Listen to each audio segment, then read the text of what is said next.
සුබ දවසක් ඔබ සියලු දෙනාටම. අද මා කියූ පොත් වැඩසටහනින් මම කතා කරන්නේ අපේ සිංහල කෙටිකතා ශාස්ත්‍රයේ තුල හිටපු මුල් කාලීන කෙටිකතාකරුවෙක් පිළිබඳ කෘතියක් පිළිබඳව. ඒ තමයි මහාචාර්ය කුලතිලක කුමාරසිංහ රචනා කරපු T.G.W. ද සිල්වා හා උපහාස කෙටිකතාව කෘතිය පිළිබඳව. ඉතින් T.G.W. ද සිල්වා කියන්නේ අපේ සිංහල කෙටිකතා විකාශනය ගත්තට පස්සේ මුල් කාලීනව අපිට හමුවන කෙටිකතාකරුවෙක්. මාටින් වික්‍රමසිංහ, W.A. සිල්වා, හේමපාල මුනිදාස, ඒ වගේම T.G.W. ද සිල්වා අපේ මුල් කාලීන කෙටිකතාකරුවන් විදිහට අපිට හඳුන්වන්න පුළුවන්. ඉතින් T.G.W. ද සිල්වා ගැන කතා කරද්දී ඔහු අපිට විශේෂ වෙන්නේ ඔහු තමන්ගේ කෙටිකතාව ඇතුලේ මේ උපහාසය, හාස්‍ය ඊටාම හොඳින් නිරූපණය කරන්න සමත් වෙච්ච කෙටිකතාකරුවෙක් නිසා. ඉතින් ඔහුගේ කෙටිකතාව අපිට උපහාස කෙටිකතාව කියලා හඳුන්වන්න පුළුවන්. ඒ නිසාම තමයි මේ කෘතියත් ඒ නමින්ම නම් කරලා තියෙන්නේ. ඉතින් ඔහු විශේෂයෙන්ම උපහාස කෙටිකතාව සහ උපහාස නවකතාව පිළිබඳව අදහස් දක්වපු පුද්ගලයෙක් විදිහට අපිට හඳුන්වන්න පුළුවන්. ඉතින් T.G.W. ද සිල්වාගේ විශේෂත්වය වෙන්නේ ඔහුගේ කෙටිකතා ඇතුලේ අපේ සිත්වල ලැබුම් ගත්ත චරිත කිහිපයක් ඉන්නවා. විශේෂයෙන් බගලවති ඉස්කෝලේ හාමිනේ, ඒ වගේම මහාචාර්ය ඔල්මොරොන්දන්, මහාචාර්ය නාරි ගවේෂක වගේ චරිත ඔහුගේ කෙටිකතාවල අපිට දකින්න ලැබෙනවා. විශේෂයෙන් සාමාන්‍යයෙන් කෙටිකතා පොතක් ඇතුලේ නැත්නම් කෙටිකතා කරුවෙක්ගේ කෙටිකතා සංග්‍රහය ඇතුලේ එකම චරිතය කෙටිකතා ගණනාවක අපිට හමු වෙනවා අඩුයි. හමුවන්නේ නැති තරම්. හැබැයි අපිට T.G.W. ද සිල්වාගේ කෙටිකතා පොත් ඇතුලේ අපිට හමු වෙනවා මෙන්න මේ මම කලින් කියපු චරිත. ඒ චරිත වලට අමතරව තවත් චරිත තියෙනවා. මේ චරිත අපිට එක් එක් කෙටිකතාවල කෙටිකතා ගණනාවකම අපිට හමු වෙනවා. ඉතින් T.G.W. ද සිල්වාගේ කෙටිකතා පොත් තරමක් සොයා ගැනීම අපහසුයි. ඉතින් මේ මම ඔබට පෙන්නන්නම් මේ ඔහු 1959 අවුරුද්දේ ඔහු රචනා කරපු රූප රජිනිය කියන කෙටිකතා සංග්‍රහය තමයි මේ තියෙන්නේ. මේක ලිහිණි පොතක් විදියට, ඒ වගේම මේක මුද්‍රණය කරලා තියෙන්නේ සීමා සහිත MD ගුණසේන සහ සමාගම. මේක එම පොතේ ප්‍රථම මුද්‍රණයක්. ප්‍රථම මුද්‍රණය 1959 කියලා තමයි සඳහන් වෙන්නේ. ඉතින් ඔහුගේ කෘති සොයා ගැනීම දුර්ලභ නිසා මහාචාර්ය කුලතිලක කුමාරසිංහ තමන්ගේ මේ විචාර කෘතිය අගට ඔහුගේ සැලකිල්ලට භාජනීය විය යුතු කෙටිකතා කිහිපයක් එකතු කරලා තියෙනවා. T.G.W. ද සිල්වා කෙටිකතා සංග්‍රහ 13ක් ප්‍රකාශයට පත් කරලා තියෙනවා.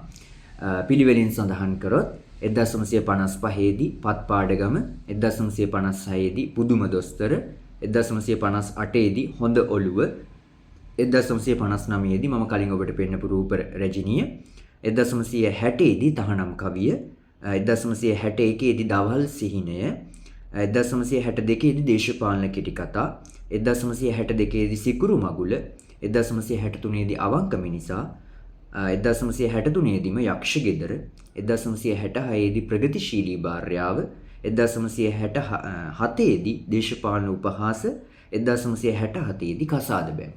ඉතින් T.G.W. ද සිල්වාගේ මේ උපහාස කෙටිකතාව කතා තුල වස්තු විෂය බවට පත් වෙන්නේ ගොඩක් වෙලාවටම සමාජයේ තියෙන දුර්වලතා, ඌනතා, ඒ දේවල් ඔහු විවේචනය කරලා, ඒ වගේම විශේෂයෙන් දේශපාලඥයින් සතුව තියෙන දුර්වලතා, ඒ දේවල් උපහාසයට ලක් කිරීම ඔහුගේ කෙටිකතා සංග්‍රහ තුල දකින්න ලැබෙනවා. විශේෂයෙන් මේ රූප රජිනිය කෙටිකතා සංග්‍රහය ඇතුලේ තියෙන නම්බු පිස්සුව වගේ කෙටිකතා ගත්තට පස්සේ ඒවත් දේශපාලඥයින් උපහාසයට ලක් කරමින් රචනා කරපු කෙටිකතා. ඒ වගේම දේශපාලන කෙටිකතා, දේශපාලන උපහාස නමින් ඔහුගේ වෙනම කෙටිකතා සංග්‍රහ දෙකකුත් තියෙනවා. ඉතින් T.G.W. ද සිල්වා ගැන සඳහන් කරන මේ කෘතිය T.G.W. ද සිල්වා හා උපහාස කෙටිකතාව නමින් පළමු ලිපිය අන්තර්ගත වෙනවා. ඊට පස්සේ T.G.W. ද සිල්වා වර එක ඔහු කළ දේශනයක් මෙම කෘතියට අන්තර්ගත කරලා තියෙනවා මහාචාර්ය කුලතිලක කුමාරසිංහ. ඔහු 1964 අවුරුද්දේදී කෑගල්ලේ පැවති සිංහල සාහිත්‍ය සම්මේලනයේදී උපහාස නවකතාව මෙයි T.G.W. ද සිල්වා විසින් පවත්වපු දේශන පිටපත මේ කෘතියට අන්තර්ගත කරලා තියෙනවා. ඒ වගේම මහාචාර්ය නන්දසේන රත්නපාල ටී.ජී.ඩබ්ලිව් ද සිල්වා හා කෙටි කතාව නමින් පළ කරපු ලිපියත් ඔහු මේ කෘතියට අන්තර්ගත කරලා තියෙනවා. එතනින් පස්සේ මේ කෘතිය අපිට උපගන්ත්‍රයක් දකින්න ලැබෙනවා. ඒ උපගන්ත්‍රය ඇතුලේ ටී.ජී.ඩබ්ලිව් ද සිල්වාගේ නම්බු පිස්සුව, මුදලාලිගේ දුව, ලංකා තෑග්ග, නවීනවාදය, තැපැල් සමයම, කාගෙන් හරි, අවතාර ඇමති වගේ කෙටි කතා ඔහු එකතු කරලා තියෙනවා. ඉතින් ටී.ජී.ඩබ්ලිව් ද සිල්වාගේ කෙටි කතා ගැන කතා කරද්දී මහාචාර්ය එදිරිවීර සරච්චන්ද්‍ර සිංහල නවකතා ඉතිහාසය හා විචාරය කෘතියේදීත් ඔහුගේ මේ කෙටි කතා පිළිබඳව අදහස් පළ කරන විශේෂයෙන් එම කෘතියේ වෙනම පරිච්ඡේදයක් තියෙනවා කෙටි කතාව කියලා. ඒ කෙටි කතාව කියන පරිච්ඡේදය ඇතුලේ ටී.ජී.ඩබ්ලිව් ද සිල්වාගේ කෙටි කතාව පිළිබඳවත් ඔහු සඳහන් කරලා තියෙනවා. ඉතින් එතනදිත් ඔහු විශේෂයෙන්ම මේ සමාජයේ දුර්වලතා, ඒ වගේම දේශපාලකින් උපහාසයට ලක් කිරීම මේ දේවල් ගැන ඔහු කතා කරනවා. ඒ වගේම විශේෂයෙන් ඔහු සඳහන් කරන දෙයක් වෙත මගේ අවධානය යොමු වුණා. ඔහු සඳහන් කරනවා කාලයක් ගත වන විට ටී.ජී.ඩබ්ලිව් ද සිල්වාගේ කෙටි කතා තුළ තිබුණු මේ උපහාස රසය කෙමෙන් හීන වී යන්නට උනා කියලා. ඉතින්දී මහාචාර්ය සරච්චන්ද්‍ර විශේෂයෙන්ම සඳහන් කරනවා මේ ටී.ජී.ඩබ්ලිව් සිල්වා වෘත්තීය ලේඛකයෙක් විදියට මේ නිර්මාණකරණයට පිවිසුනාට පස්සේ ඔහුගේ අර තිබුණු උපහාස රසයෙන් යුතු කෙටි කතා ඒ ශෛලිය ඒ ගුණය කෙමෙන් හීන වෙලා ගියා කියලා. ඒ කියන්නේ ඔහු හුදෙක් පාඨකීන් ප්‍රීණනය කිරීම උදෙසා පමණක් මේ කෘති නිර්මාණ කිරීම නිසා ඔහුගේ නිර්මාණවල තිබිච්ච ඒ ගුණය ටිකෙන් ටික නැති වෙලා ගියා කියලා. ඉතින් ඔහු එතෙන්දී සඳහන් කරනවා හේම්පාල ගුණදාසට සිදුවෙච්ච දේම ටී.ජී.ඩබ්ලිව් ද සිල්වාට සිදු වෙලා තියෙනවා කියලා. ඉතින් මේ දේ කල්පනා කරද්දී මටත් කල්පනා වුණා මේ මහාචාර්ය සරච්චන්ද්‍ර ප්‍රකාශ කරන දේ තත්කාලීන සමකාලීන ඒ 20 වන සියවසට පමණක් නෙමෙයි මේ 21 වන සියවසටත් වළංගු කාරණාවක් නේද කියලාම බොහෝ වෙලාවට අපි සාහිත්‍ය ශාස්ත්‍රය තුල අපි දකින්න ලැබෙනවා. බොහෝ නිර්මාණකරණයට එන ආධුනික ලේඛකයින් තමන්ගේ ප්‍රථම කෘතිය නැත්නම් මුල් කාලීන කෘති තාම විශිෂ්ට විදිහට රචනා කරනවා. නමුත් පසු කාලීනව ඔවුන්ගේ තියෙන ඒ දක්ෂතා නිර්මාණශීලීත්වය කෙමෙන් ඔපනැන් වෙනවට වඩා ඔවුන්ගේ නිර්මාණවල තියෙන ගුණාත්මක භාවය යම්කිසි පළුදු වීමකට ලක් වෙන බවක් අපිට පේනවා. විශේෂයෙන්ම විවිධ සම්මානවලට සහ වෙළඳපොළ ඉලක්ක කරගනිමින් කෘති රචනා කිරීම, වාණිජකරණයට ලක්වීම මේ වගේ දේවල් නිසා ඔවුන්ගේ කෘතිවල තියෙන ගුණාත්මක භාවය හීන වෙන බවක් අපිට දකින්න ලැබෙනවා. එතකොට මේ මහාචාර්ය සරච්චන්ද්‍ර සිංහල නවකතා ඉතිහාසය හා විචාරය කෘතියේදී එදා සඳහන් කරපු දේ අදටත් වළංගුයි කියලා මට හිතුණා. ඉතින් ඔහු සඳහන් කරනවා සිල්වාගේ විවේචනයට ඉලක්ක වන්නේ දේශපාලකයන්ගේ පුහුමානය හා ආත්මාර්ථකාමීත්වයද සිංහලයන්ගේ පිටස්තර ධර්මිෂ්ඨතාව හා බකතපස්ද ඔවුන්ගේ අන්‍යෝන්‍ය ඊර්ෂ්‍යාව හා ජාති භ්‍රෂ්ට ගතිද යනාදියයි. ඇතැම් විට ඔහු සිනාසෙන්නේ මනුෂ්‍යයන් තුළ සාධාරණව පවතින දුර්වලකම් වලටය. ඒ විදිහට සරච්චන්ද්‍ර සඳහන් කරලා තියෙනවා. ඉතින් මේ මම කලින් සඳහන් කරපු කාරණාව තහවුරු වෙන කෙටි කතා ඔහුගේ පසු කාලීනව රචනා වෙලා තියෙන විශේෂයෙන් මුදලාලිගේ දුව, පාසල් ගුරුවරිය වගේ කෙටි කතා අපිට මේකට උදාහරණ විදිහට දක්වන්න පුළුවන්. ඉතින් මුදලාලිගේ දුව කියන කෙටි කතාව ගත්තට පස්සේ එහි අන්තර්ගත වෙන්නේ මුදලාලි කෙනෙක් තමන්ගේ දුව ඊටාම සුරක්ෂිතව ආරක්ෂා කරනවා. නමුත් එක දවසක මුදලාලි ආමනීරමේ දෙන්නට දකින්න ලැබෙනවා තමන්ගේ නිවස ඉදිරියෙන් යන තරුණීන් විවිධ දේවල් පවසලා යනවා. තමන්ගේ දුව විවාහ කරගන්න කැමති, අපි එන්නම්, ඒ විදිහට විවිධ දේවල් සඳහන් කරලා යනවා. ඉතින් මේක විශාල ප්‍රශ්නයක් වෙනවා මේ මුදලාලිට. ඉතින් ඔවුන් පස්සේ පොලිසියට යන්නත් උත්සාහ කරනවා. පස්සේ මුදලාලිට දැනගන්න ලැබෙනවා ඔහු කඩකාමරයක් තුළ තුන්වන් හන්දියට ගියාට පස්සේ ඔහු සඳහන් කරපු දැන්වීමක අකුරු මෙහි කරලා වෙනස් කරලා තියෙනවා. ඔහු සඳහන් කරන්න තිබුණේ බදු දීමට තිබේ ජුවන් මුදලාලිගෙන් ඉල්ලුම් කරන්න. නමුත් මේක කවුරු හරි රාත්‍රී කාලේ මේ බයන්න ඉවත් කරලා අකුර දීර්ඝ කරලා වෙනස් කරලා තියෙනවා. එතකොට හන්දියේ සඳහන් වෙලා තියෙන්නේ දූ දීමට තිබේ ජුවන් මුදලාලිගෙන් ඉල්ලුම් කරන්න. ඉතින් ඔහුගේ අර උපහාසමය කෙටි කතාව පළුදු වීමට ලකුණු ආකාරයට හොඳම උදාහරණයක් තමයි මේ මුදලාලිගේ දුව වගේ කෙටි කතා.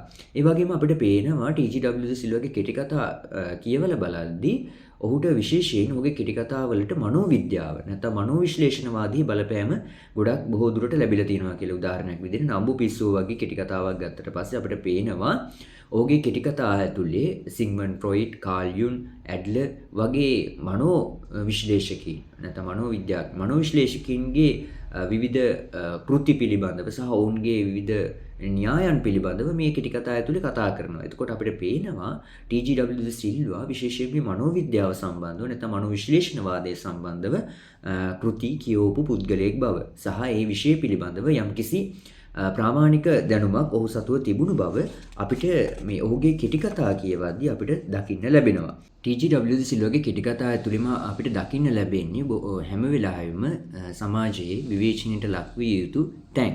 විශේෂයෙන් දේශපාලකයන් දෙවියන් විශේෂයෙන් කතරගම දෙවියන් වෙනුවෙන් කරන යාඥා ඒ දේවල් උපහාසයට ලක් කරන ටීජී.ඩබ්ලිව් සිල්වා උත්සාහ කරගෙන තියෙන විශේෂයෙන් අගමැතිගේ ඔරලෝසුව වගේ කෙටි කතාවක් ගත්තට පස්සේ ඒ බව අපිට පේනවා.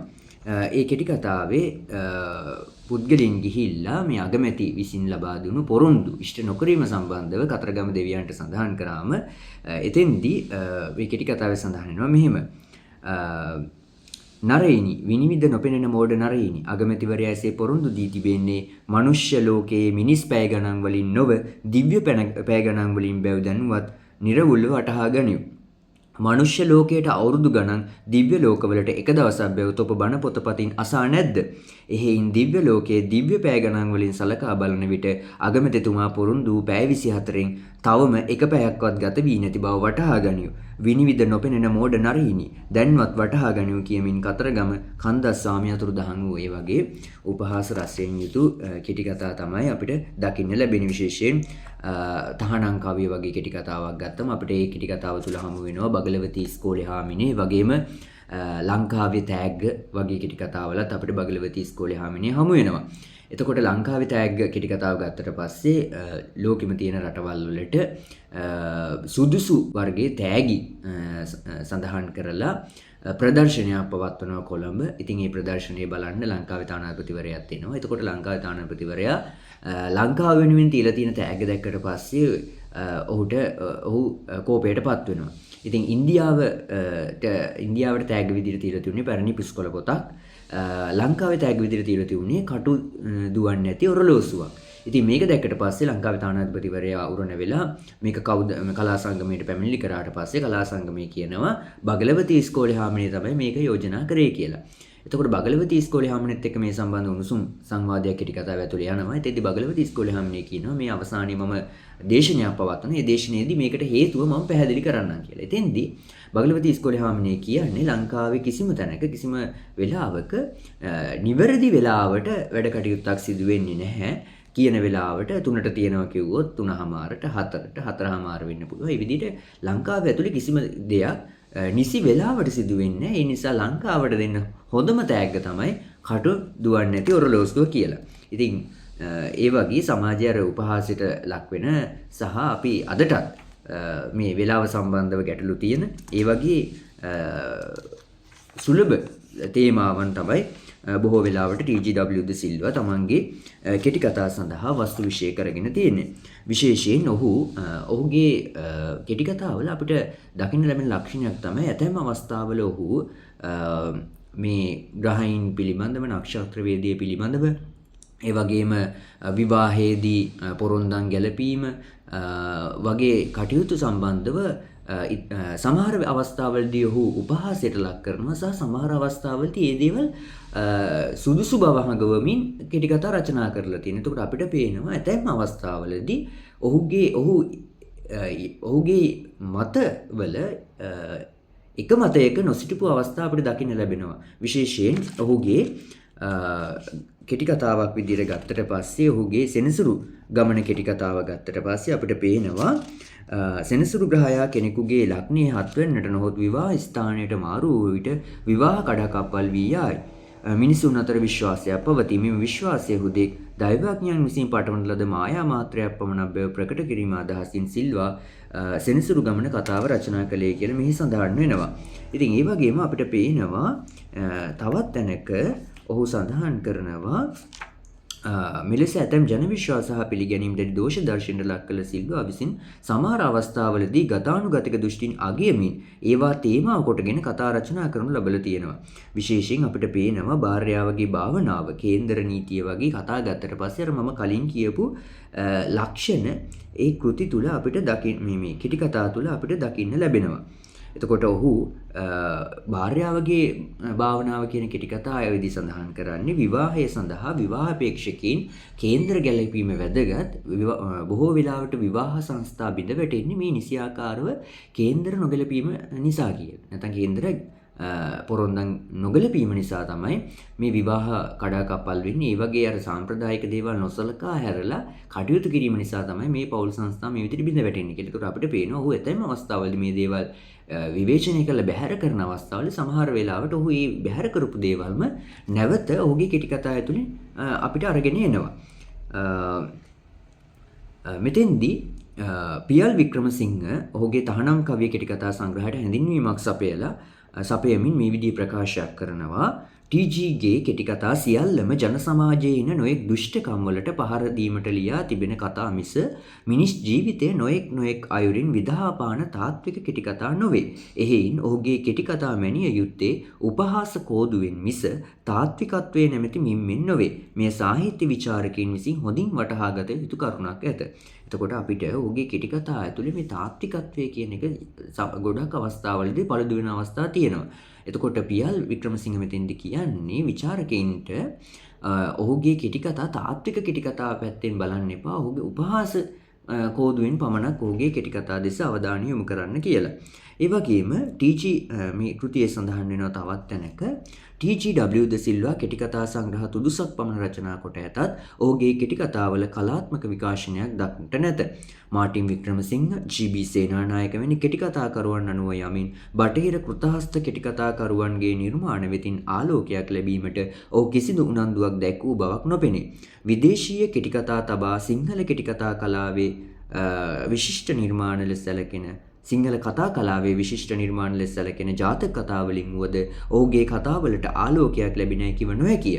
ජාතක කතාවල වස්තු විෂය හා කතා සම්ප්‍රදාය විවේක බුද්ධියෙන් පිරික්සුවේ නම් ඔහුට අඩු ගණනේ ස්වායත්ත කතා කලාවක් ගොඩනගා ගැනීමට අවශ්‍ය පදනමුව සකසා ගන්නට ඉඩ තිබුණි කියලා මහාචාර්ය කුලතිලක කුමාරසිංහ සඳහන් කරනවා.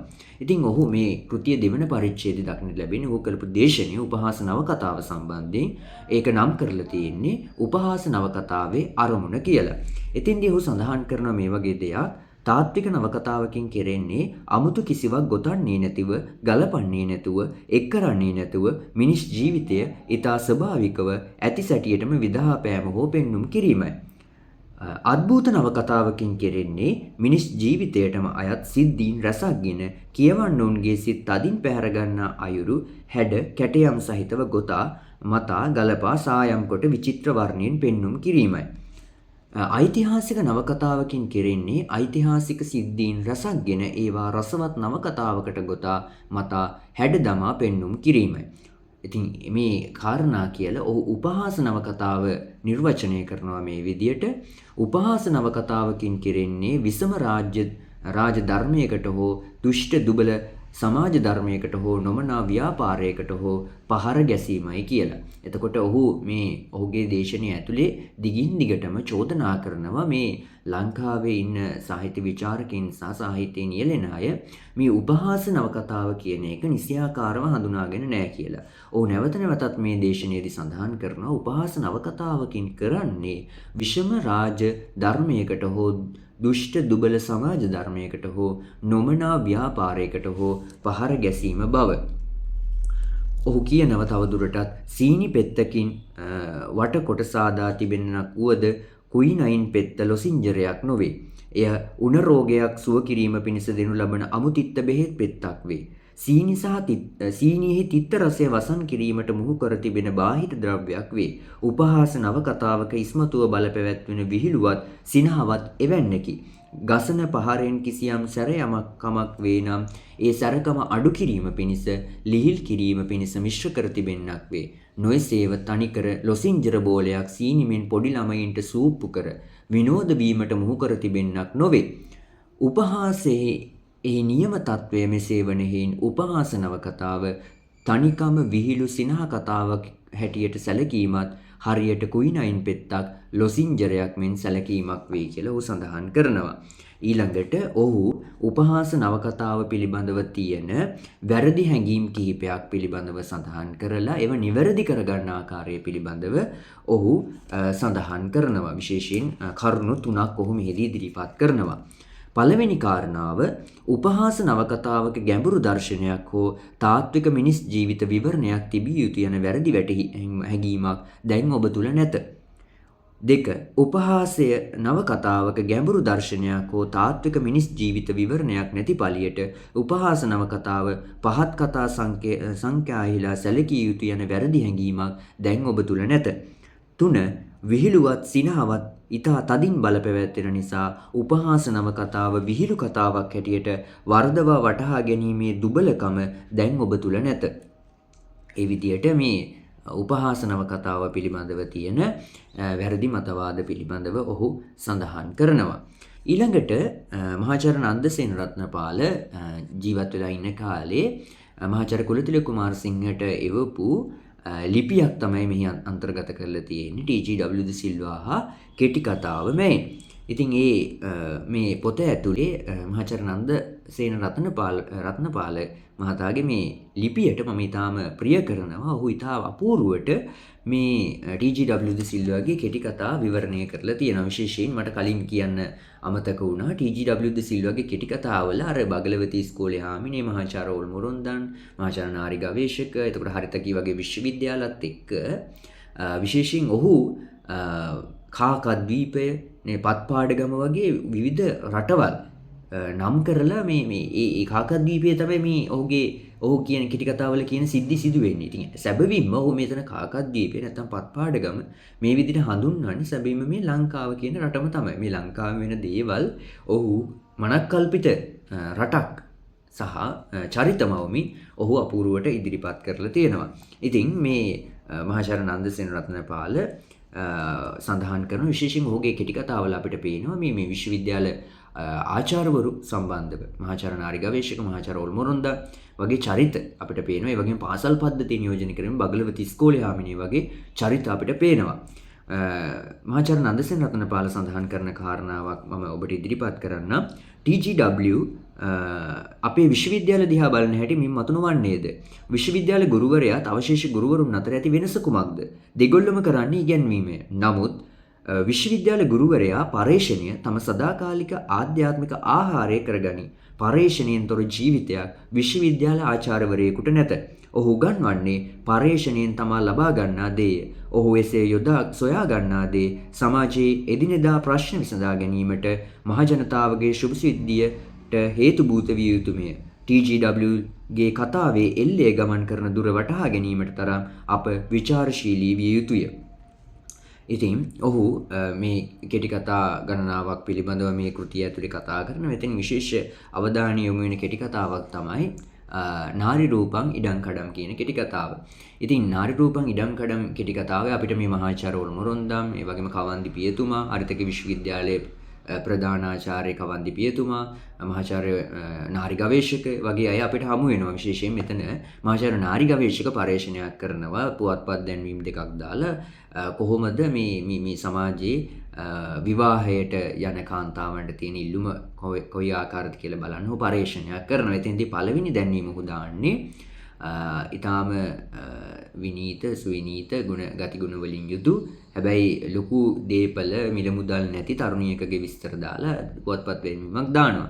දෙවෙනි පුවත්පත් දැන්වීම දාන්නේ විවිධ අඩුලුඩුකම් දුර්වලතා ගතිගුණ මේ දේවල් අඩු සහ නමුත් විශාල දීපල මිල මුදල් ඉඩකඩම් තියෙන තරුණියකගේ විස්තර දාලා තමයි ඔහු මේ පුවත්පත් දැන්වීම දාන්නේ. ඒ පුවත්පත් දැන්වීම් දෙකට ලැබෙන ප්‍රතිචාර අවසානයේ සංග්‍රහණය කරලා බලද්දී විශාල ප්‍රතිචාර ප්‍රමාණයක් ලැබෙන්නේ අර මම කියපු දෙවෙනි දැන්වීමට. ඉතින් ඒ නිසා ඔහු සඳහන් කරනවා කෙටි කතාවේ නම සඳහන් කරන්නේ නාරි රූපං ප්‍රතිවුත්තං කියන වෙනුවට නාරි රූපං ඉඩම් කඩම් කියලා තමයි ඔහු ඒ කෙටි කතාව නම් කරන්නේ.